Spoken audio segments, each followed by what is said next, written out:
एक समय की बात है। एक गांव में एक हरपाल नाम का एक किसान अपनी पत्नी और 4 लड़कों के साथ रहता था। हरपाल खेतों में मेहनत करके अपने परिवार का पेट पालता था, लेकिन उसके चारों लड़के आलसी थे, जो गांव में वैसे ही इधर-उधर घूमते रहते थे। एक दिन हरपाल ने अपनी पत्नी से कहा कि अभी तो मैं खेतों में काम कर रहा हूँ, लेकिन मेरे बाद इन लड़कों का क्या होगा? इन्होंने तो कभी मेहनत भी नहीं करी, ये तो कभी खेत में भी नहीं गए। हरपाल की पत्नी ने कहा कि धीरे धीरे ये भी काम करने लगेंगे। समय बीतता गया और हरपाल के लड़के कोई काम नहीं करते थे।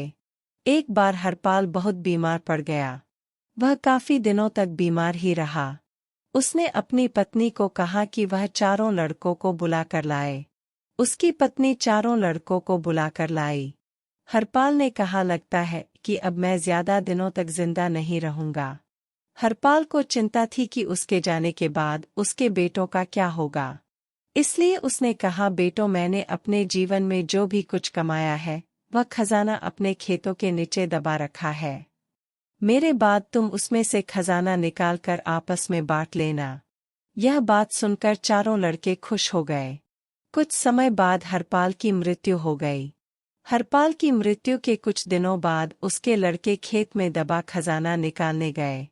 उन्होंने सुबह से लेकर शाम तक सारा खेत खोद दिया, लेकिन उनको कोई भी खजाना नजर नहीं आया। लड़के घर आकर अपनी माँ से बोले, माँ, पिताजी ने हमसे झूठ बोला था। उस खेत में हमें कोई खजाना नहीं मिला। उसकी माँ ने बताया कि तुम्हारे पिताजी ने जीवन में यही घर और खेत ही कमाया है, लेकिन अब तुमने खेत खोद ही दिया है तो उसमें बीज बो दो।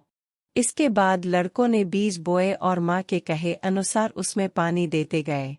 कुछ समय बाद फसल पककर तैयार हो गई, जिसको बेचकर लड़कों को अच्छा लाभ हुआ, जिसे लेकर वह अपनी माँ के पास पहुँचे। माँ ने कहा कि तुम्हारी मेहनत ही असली खजाना है, यही तुम्हारे पिताजी तुमको समझाना चाहते थे।